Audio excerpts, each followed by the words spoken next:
Hello students, स्वागत है आपका हमारे यूट्यूब चैनल @study point 01 में। तो स्टूडेंट्स, आज हम बात करेंगे क्लास 10th में जो स्टूडेंट्स बोर्ड परीक्षा 2024 की प्रिपरेशन कर रहे हैं उन बच्चों के लिए हम लेकर आए हैं ये तीसरा क्वेश्चन प्रैक्टिस पेपर। इससे पहले 2 क्वेश्चन प्रैक्टिस पेपर हम क्लास 10th की मैथ के अकॉर्डिंग करा चुके हैं जो चैप्टर 1 और चैप्टर 2 पर आधारित थे।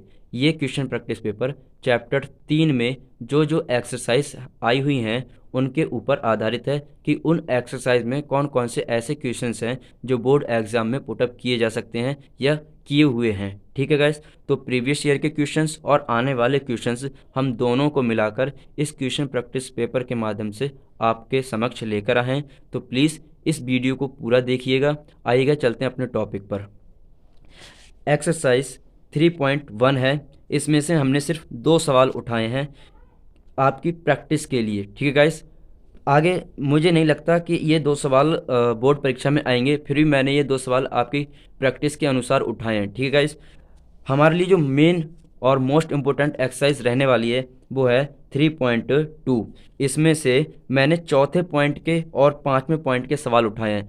दूसरे पहले के पॉइंट के जो सवाल थे वो छोड़ दिए गए हैं क्योंकि मैं आपके लिए इस तरीके से प्रिपरेशन करवा रहा हूँ कि मान लीजिए आप नीट, ये बात मैं आपको पहले भी वीडियो में बोल चुका हूँ, जो स्टूडेंट्स मेरी पहले की वीडियो देख रहे हैं, कि मान लीजिए हम नीट की प्रिपरेशन कर रहे हैं तो नीट की प्रिपरेशन में क्या करते हैं कि प्रत्येक चैप्टर में हम कुछ कीवर्ड्स याद कर लेते हैं जिससे हमारा पूरा का पूरा चैप्टर रिवीजन में रहता है। तो ऐसे ही में 3.2 एक्सरसाइज है, इसमें मात्र चौथे पॉइंट और 5वें पॉइंट के सवाल आपके लिए लेके आया हूँ जिससे मेरी जो 3.2 एक्सरसाइज है उसके पूरा मेथड कंप्लीट हो जाए। मुझे लगा और है भी यही कि जो चौथे पॉइंट के सवाल हैं उनके अगर मैं सवाल को सॉल्व करूँगा या उनकी प्रिपरेशन करूँगा तो मेरी जितनी भी एक्सरसाइज के सवाल इस एक्सरसाइज में जितने भी सवाल हैं वो प्रिपेयर क्लियरली हो जाएंगे।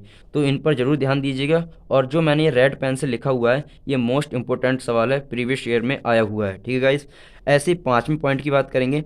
एक आयताकार बाग जिसकी लंबाई चौड़ाई से 4 मीटर अधिक है का अर्ध परिमाप 36 मीटर है, बाग की विमाएं ज्ञात कीजिए। ये सवाल 2019 और 2021 में आया हुआ है, तो इस पर भी अपनी नज़र और दृष्टि जरूर डालेंगे। ठीक है गाइस, छठा पॉइंट है पी के किस मान के लिए रैखिक समीकरणों के निकाय 3x + y = 1 तथा 2p - 1 x + p - 1 और इंटू में y = 2p + 1 का कोई हल नहीं होगा। ये सवाल भी मैंने आपके लिए लेकर आया हूँ।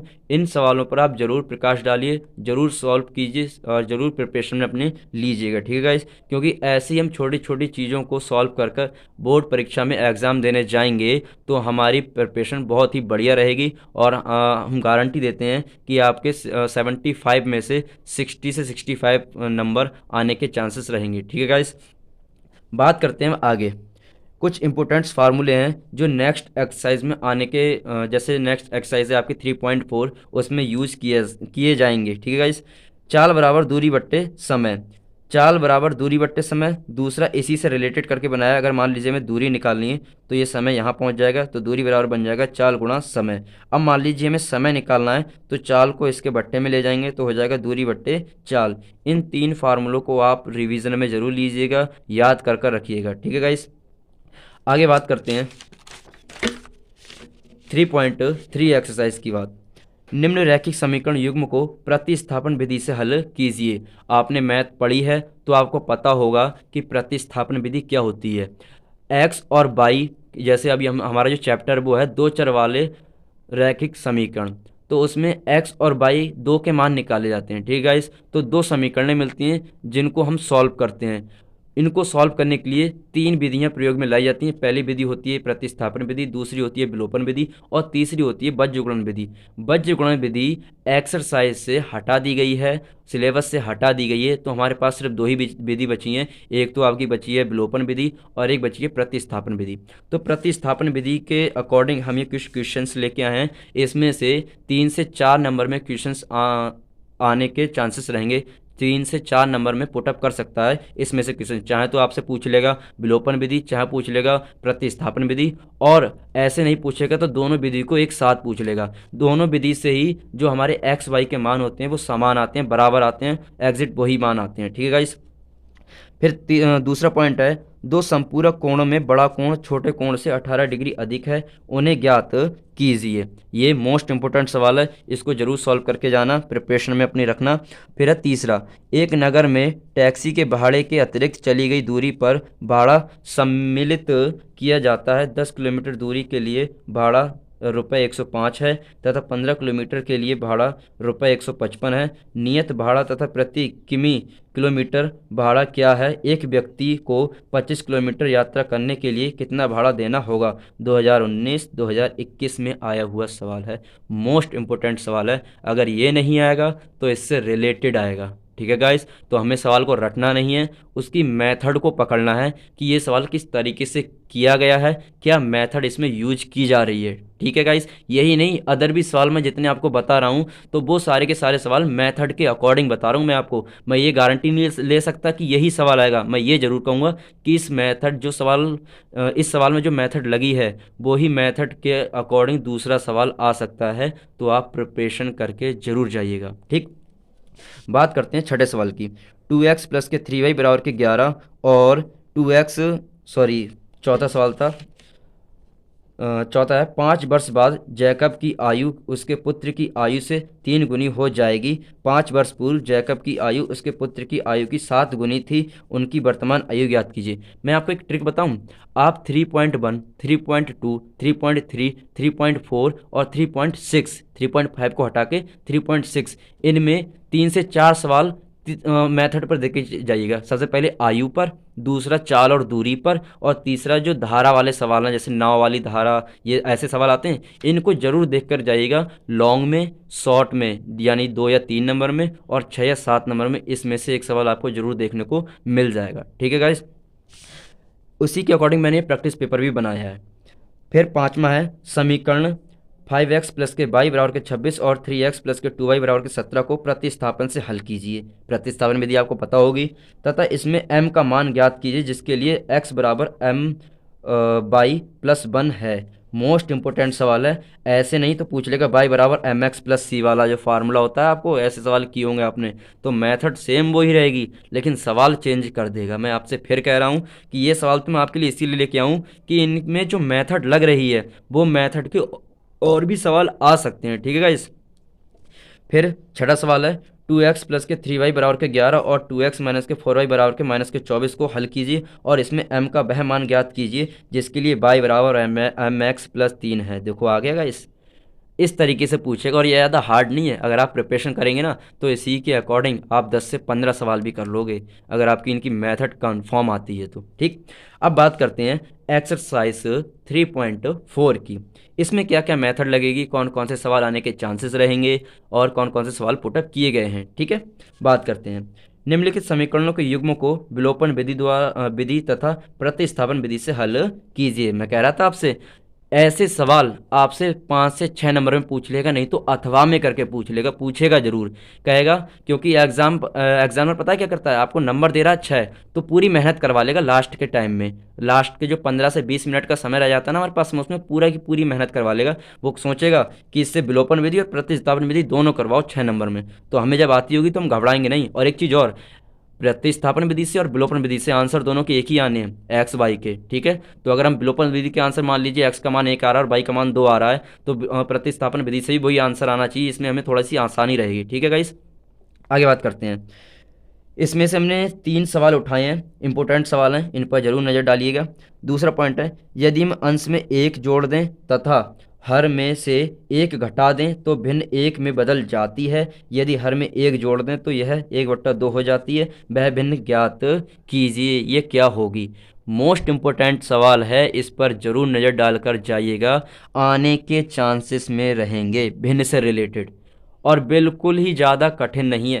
कह रहा है यदि हम अंश में 1 जोड़ दें तो x अंश और बट्टा हर को मान लो x बट्टा बाई, अंश में 1 जोड़ रहे हैं यानी x प्लस 1, और बाई में कितना हर में कितना जोड़ दे रहे हैं, 1 घटा दे रहे हैं तो x प्लस 1 बट्टा बाई माइनस 1, और आंसर हमारा कितना आ जा रहा है, 1 आ जा रहा है, तो बराबर में 1 ले लेंगे। इस तरीके से प्रिपरेशन आप सवाल कर लेंगे, ठीक है। अगर समय होता तो मैं ये सवाल भी सॉल्व करके दिखा देता, ठीक। लेकिन अगर आप चाह रहे हैं कि मैं क्वेश्चन प्रैक्टिस पेपर सॉल्व करके दिखाऊं तो प्लीज़ वीडियो के कमेंट में ज़रूर लिख कर बताइएगा, कमेंट बॉक्स में, कि हमें इनकी सॉल्यूशन वीडियो चाहिए, तो मैं ज़रूर बनाऊंगा। ठीक है गाइस, आगे बात करते हैं।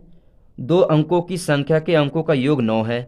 इस संख्या का 9 गुना संख्या के अंकों को पलटने से बनी संख्या का 2 गुना है, वह संख्या ज्ञात कीजिए। मोस्ट इंपोर्टेंट सवाल है ये। आ सकता है ये, इससे रिलेटेड दूसरा आ सकता है, पलटने वाली कहानी। ठीक है, इस पर भी प्रकाश डालना, अपनी नज़र डालना और प्रिपरेशन में जरूर लेने हैं सवाल।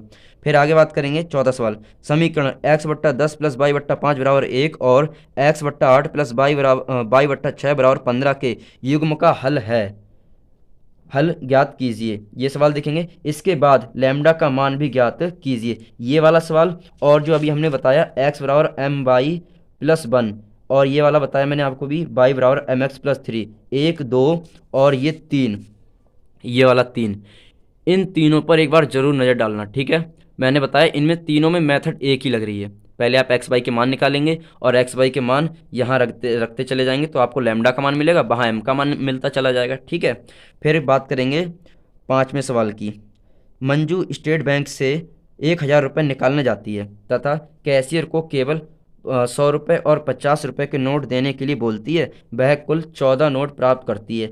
वह रुपये 100 और 50 के कितने नोट प्राप्त करती है? ऐसा होता है हम बैंक में जाते हैं तो हमें अगर नोट खुले करवाने हैं, ठीक है, या निकालने जाना है, तो उनसे हम कहेंगे कि 100 के कुछ नोट दे दो और 50 के नोट दे दो। तो उससे रिलेटेड सवाल इंपॉर्टेंट है, आने के चांसेस रहेंगे। ठीक है गाइस, सभी प्रश्न विलोपन विधि से करने हैं। ठीक है, ये यहाँ से यहाँ तक के। ठीक, अब बात करते हैं 3.6 की, क्योंकि जो 3.5 एक्सरसाइज है उसमें बज्रगुणन विधि का प्रयोग किया गया था, जिसको हमें नहीं पढ़ना है। ठीक, 3.6 एक्सरसाइज है, मोस्ट इंपोर्टेंट एक्सरसाइज है, इसमें लॉन्ग आंसर जरूर पूछेगा। ठीक है, बात करते हैं। निम्न समीकरणों के युग्मों को रैखिक समीकरणों के युग्म में बदल करके हल कीजिए। किस में बदलना है? रैखिक समीकरण युग्म में। जैसे 1/2x है तो 1/x को मान लेंगे a, 1/y को मान लेंगे b। मैं फिर से बोल रहा हूँ, अगर मेरे पास समय होता, ये वीडियो लंबी बनाना नहीं होता, मुझे ये बनाना होता तो मैं ये सॉल्यूशन ज़रूर बताता। लेकिन अगर आपको इन क्वेश्चंस का सॉल्यूशन वीडियो चाहिए तो कमेंट बॉक्स में ज़रूर कमेंट करना। ठीक है स्टूडेंट्स, आगे बात करते हैं। इनमें से ये वाला मोस्ट इंपोर्टेंट सवाल है, इस पर जरूर नज़र डालना, ये सवाल आया हुआ है। ठीक है, इंपोर्टेंट। ऋतु धारा के अनुकूल बताया था मैंने। चैप्टर 3 में से आपको 3 से 4 सवाल ऐसे देखने जो मोस्टली लॉन्ग में आने के चांसेस रहेंगे, 1 2 और एक इससे रिलेटेड जोड़ने भिन्न वाले से, एक संख्या पलटने वाले से, और एक इससे रिलेटेड क्या गया, ये y बराबर लैम्डा प्लस m, और ये दे रखा है आपको mx प्लस c वाले। इनसे आपको एक ना एक सवाल ज़रूर मिलेगा। ठीक है, हम क्या करते हैं कि हम अनुमान लगाते हैं, क्योंकि एग्ज़ाम में पेपर जो आता है हम नहीं बनाते हैं, वो एग्जामिनर बनाते हैं। ठीक है गाइस, तो आपको इस तरीके से तैयारी करनी है कि हम समथिंग उस पॉइंट तक पहुंच जाएं जिससे हमारी प्रिपरेशन बिल्कुल सॉल्यूशन उसका बढ़िया हो जाए और हमारी प्रिपरेशन एकदम बढ़िया चले। ठीक है, आगे बात करते हैं। ऋतु धारा के अनुकूल 2 घंटे 20 किलोमीटर तैर सकती है और धारा के प्रतिकूल 2 घंटे में 4 किलोमीटर तैर सकती है। उसकी स्थिर जल में तैरने की चाल ज्ञात कीजिए। इंपॉर्टेंट है, आने के चांसेस रहेंगे। तीसरा है, 2 महिलाएं एवं 5 पुरुष एक कसीदे के काम को साथ साथ 4 दिन में पूरा कर सकते हैं, जबकि 3 महिलाएं एवं 6 पुरुष इसको 3 दिन में पूरा कर सकते हैं। ज्ञात कीजिए कि इसी कार्य को करने में एक अकेली महिला कितना समय लेगी। अकेली महिला कितना समय लेगी, इसी कार्य को करने में एक पुरुष कितना समय लेगा। ये आपको प्रिपरेशन करने हैं जब तक हमारी नेक्स्ट वीडियो नहीं आ जाती है। ठीक है, तो अब हम वीडियो को ज़्यादा लंबा नहीं करेंगे और लास्ट में हम यही कहना चाहेंगे कि आपको अगर वीडियो अच्छी लगती है तो प्लीज़ लाइक कीजिएगा। आपके एक लाइक से हमें सपोर्ट मिलेगा, इससे हमें पैसा नहीं मिलेगा लेकिन सपोर्ट मिलेगा कि हम आप हमसे जो पढ़ रहे हैं कि हमें और वीडियो बनाने के लिए आप प्रोत्साहित कर रहे हैं। ठीक है गाइस, थैंक यू।